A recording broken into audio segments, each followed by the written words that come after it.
जब हम औरतें अपनी यंग एज में होती हैं ना, तो हमें लगता है कि ये वक्त कभी ख़त्म ही नहीं होगा। पहले बचपन के खूबसूरत दिन होते हैं जो कि इतने खूबसूरत होते हैं, जिनमें कभी कोई फ़िक्र फ़ाका ही नहीं होता। बहुत मज़े के दिन होते हैं।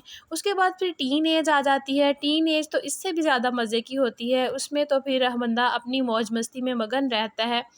फिर वक्त गुज़रता है, उसके साथ साथ हम लोग जो हैं 20s में आ जाते हैं, 20 साल की एज के हो जाते हैं। उसके बाद फिर 30s में आ जाते हैं, फिर आहिस्ता-आहिस्ता चलते-चलते हम 40s को पहुँच जाते हैं।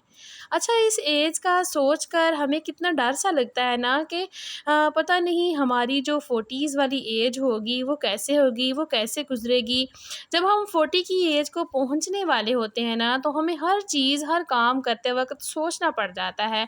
जैसा कि अगर हम कपड़े ख़रीदने जाते हैं तो हम लोग सोचते हैं कि हाँ, ये वाला कपड़ा मुझ पे सूट नहीं करेगा, या इतना शौख़ कलर मुझ पे अच्छा नहीं लगेगा, ये वाला जूता लूँ या ना लूँ, ये वाला जूता मुझ पे अच्छा लगेगा या नहीं, क्योंकि मेरी तो एज हो गई है। अब मैं इस तरह का मेकअप नहीं कर सकती, मैं तो 40 साल की हो गई हूँ, अब मैं इस तरह की ज्वेलरी नहीं पहन सकती, अब मैं ये वाले शौक़ पूरे नहीं कर सकती। सही बताऊँ ना, तो मेरे हिसाब से हमारी जो असल ज़िंदगी होती है ना, वो 40 के बाद ही शुरू होती है। वो मैं आपको आगे चल के बताऊँगी कि मैं ये वाली बात कैसे कह रही हूँ कि हमारी असल जो लाइफ़ होती है औरतों की, ख़ास तौर पर वो 40 के बाद ही शुरू होती है। मेरा ख़्याल है कि हमें 40 से अपनी ज़िंदगी को नए सिरे से शुरू करना चाहिए। 40 साल की एज से हम अपनी खुशियाँ कैसे हासिल कर सकते हैं, अपनी ख्वाहिशें कैसी पूरी पूरी कर सकते हैं, आज इस वीडियो में मैं आप लोगों को यही बताऊँगी। अस्सलाम वालेकुम, welcome back to my channel. I hope कि आप सब लोग ठीक होंगे। अल्लाह का शुक्र है, मैं भी बिल्कुल ठीक-ठाक हूँ।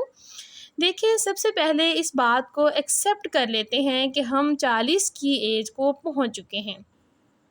जब आप इस बात को एक्सेप्ट कर लेते हैं ना कि आप 40 की एज को पहुंच चुके हैं, 40 की एज के बाद आपके अंदर अब उतनी एनर्जी नहीं रही जितनी कि 20 साल की एज में थी। अब आप उस तरह से सब कुछ नहीं कर सकती जैसे कि एक 20 साल की औरत कर सकती है, क्योंकि जैसे जैसे एज बढ़ती जाती है ना, वैसे वैसे जिस्मानी ताकत और सलाहियतें जो होती हैं वो भी कम होती जाती हैं। इस बात को तो मानना ही पड़ेगा। आपकी उम्र के हिसाब से जितनी आप में ताकत है, आप उतना ही काम कर सकती हैं और आपको उतना ही करना चाहिए। इस बात को एक्सेप्ट करने से इनकार नहीं किया जा सकता। अब आप अपने आप में इतनी ताकत नहीं रखती, इसलिए उतना ही काम करें जितनी आपकी बॉडी एक्सेप्ट करती है, जितनी आपकी बॉडी आपको इजाज़त दे रही है। ये नहीं है कि जिस तरह से आप 20 साल की एज में नई-नई शादी होकर आई थी, तब आप सारे घर का काम करती थीं। तो देखें, तब आप जवान थीं, तब आप 20 साल की थीं, 25 साल की थीं, तब आपके अंदर इतनी एनर्जी थी कि आप सारे घर का बोझ उठाती थीं, सारे काम करती थीं, सबको खुश रखती थीं। लेकिन अब आपकी बॉडी के अंदर जो है चेंजिंग्स आ चुकी हैं, अब आपकी एज बढ़ चुकी है, तो अब आप जो हैं उतना काम करें जितनी आपकी बॉडी आपको इजाज़त दे। खुश रहना सीखें, वो करें जिससे आपको खुशी मिले। अब ये आप कैसे कर सकते हैं, कौन-सी चीज़ों से आपको खुशी मिल सकती है?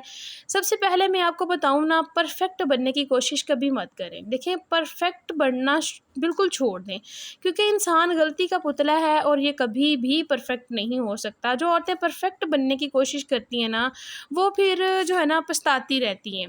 सारी ज़िंदगी आपने किया ही क्या है? मैं बताऊँ ना, सारी ज़िंदगी औरत क्या करती है? वो बेस्ट बेटी बनने की कोशिश करती रहती है। फिर उसके बाद उसकी शादी हो जाती है, फिर वो बेस्ट बहू बनने की कोशिश करती है, फिर वो बेस्ट बीवी बनने की कोशिश करती है, और ऐसे ही आहिस्ता-आहिस्ता फिर वो एक माँ बन जाती है। अब वो कोशिश करती है कि वो एक बेस्ट माँ बने, वो अपने बच्चों की अच्छी तरबियत करे, बहुत अच्छे तरीके से उनको पढ़ाए-लिखाए और वो बेस्ट मदर जो है ना वो कहलाए। अब आप ये सब छोड़ दें, क्योंकि अब जो है ना इन सारी चीज़ों का वक़्त गुज़र चुका है।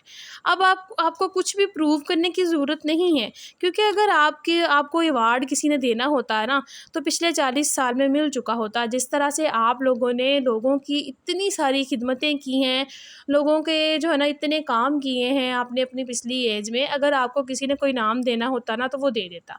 दूसरों की रिस्पॉन्सिबिलिटी जो है ना उसको उठाना आप छोड़ दें। कुछ औरतें ऐसी होती हैं ना जिन्हें बुढ़ापे में भी पहुँच कर ना दूसरों की फ़िक्रें जो हैं वो खाई जा रही होती हैं, जिसकी वजह से उनकी ज़हनी टेंशन वो है ना कभी ख़त्म ही नहीं होती। जिस तरह से कुछ औरतें ऐसी होती हैं जिनको बच्चों की फ़िक्र इतनी होती है कि उनकी शादियाँ भी हो जाती हैं, लेकिन उसके बाद भी फिर उनको उनकी फ़िक्र लगी रहती है।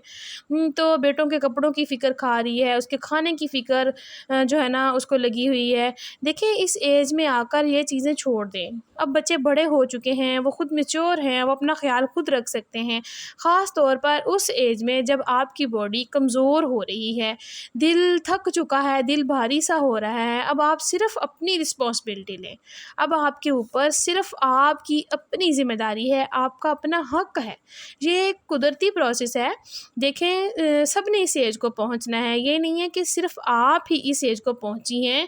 अल्लाह ताला सबको लंबी ज़िंदगी दे, सबने इस एज को पहुँचना है। जो आज 20 साल का है, उसने कल को 40 का भी होना है। तो सब कम पर ये वक़्त आना ही है। इसलिए अपनी एज को एक्सेप्ट करें। सबसे पहली बात तो यही है कि ना अपनी एज को एक्सेप्ट करें कि आप इतनी एज की हो चुकी हैं, अब आपको जो भी करना है सोच समझ कर करना है।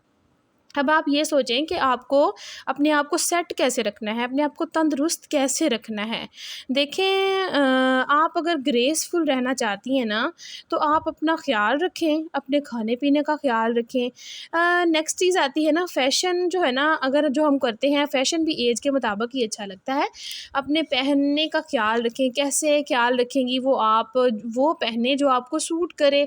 देखिए अगर आप इस उम्र में 40 की उम्र में आप रेड कलर का सूट पहन रही हैं तो आपको सूट नहीं करेगा ना।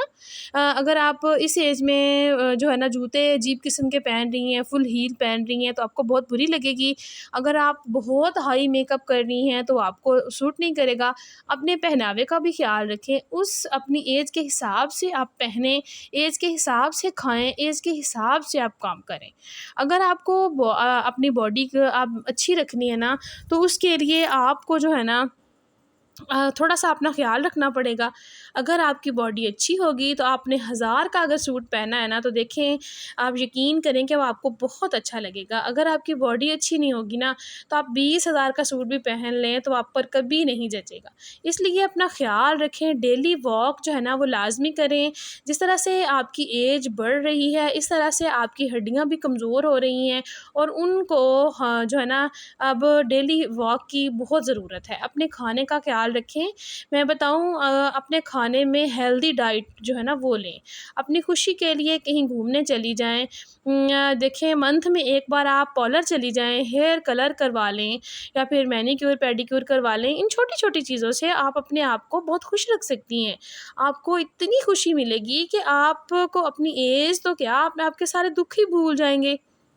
नेक्स्ट सबसे इम्पोर्टेंट बात मैं आपको बताऊँ ना, पहली बात तो ये है कि अपने हस्बैंड के साथ इस एज में तो क्या सारी ज़िंदगी आपको कभी भी गँवानी नहीं चाहिए। अपने रिलेशन जो है ना हस्बैंड के साथ कभी ख़राब नहीं करने चाहिए। इस एज में ख़ास तौर पर अपने हस्बैंड के साथ अपना रिलेशन कभी ख़राब ना होने दें। अगर वो आपके साथ देखें शरारत कर रहे हैं, अटकेलियाँ कर रहे हैं, हँसी-मज़ाक कर रहे हैं तो उन्हें करने दें। ये नहीं कुछ औरतों को आदत होती है कि वो कहना शुरू कर देती हैं, हाय हाय ये वाली एज है हमारी इस काम की, अब ऐसे काम ना किया करें। इस तरह आहिस्ता-आहिस्ता हस्बैंड का जो दिल है ना वो चल जाता है और वो ये काम करना छोड़ देते हैं। तो नमाज़ पढ़ने के लिए कभी भी कोई एक्सक्यूज़ जो है ना आप ना लें। देखिए नमाज़ पढ़ने में कोई बहाना भी अल्लाह ताला ने नहीं सुनना। मेहमान आ गए थे या ससुराल वालों की खिदमतें कर रही थी या बच्चा रो रहा था, शौहर ने काम कह दिया था या फिर घर के काम, नो मैटर। देखिए ये चीज़ें कोई मैटर नहीं रखती। अल्लाह ताला जो है ना इन चीज़ों के बारे में नहीं पूछेगा। तो बेहतर ये है कि आप अपनी नमाज़ की पाबंदी करें, जो दिल का सुकून है ना वो नमाज़ में है। ये नहीं है कि आप अपने जो है ना 40s की एज में जाकर 50s की एज में जाकर ही नमाज़ पढ़ें, बिल्कुल भी नहीं। नमाज़ किसी हालत में माफ़ नहीं है और मेरी दुआ है कि अल्लाह ताला हम सबको 5 वक़्त के नमाज़ी बनाए। कुरान पाक लाज़मी पढ़ें, जब भी आपका दिल उदास हो, जब भी आपको लगे कि आप परेशान हैं, मैं बताऊँ कुरान पाक खोल के बैठ जाया करें। सूरह यासीन पढ़ें, सूरह रहमान पढ़ें। आप देखेंगी कि आपके दिल को इतना सुकून मिलेगा कि आपको थोड़ी देर के लिए बेशक सही, लेकिन आपका जो दुःख है ना, वो ख़त्म हो जाएगा, वो आपको भूल जाएगा। तो यही मेरी आज की छोटी-सी वीडियो थी। वीडियो अच्छी लगी हो तो लाइक कर दीजिएगा। चैनल पर जो नए हैं जल्दी से सब्सक्राइब कर लीजिए, क्योंकि बड़ी प्यारी-प्यारी सी वीडियोज़ नेक्स्ट आने वाली हैं और आप लोगों ने चैनल को सब्सक्राइब लाज़मी करना है और फ्रेंड्स एंड फैमिली के साथ शेयर भी करना है। हो सकता है मेरी बातों से किसी का कोई ना कोई भला हो जाए।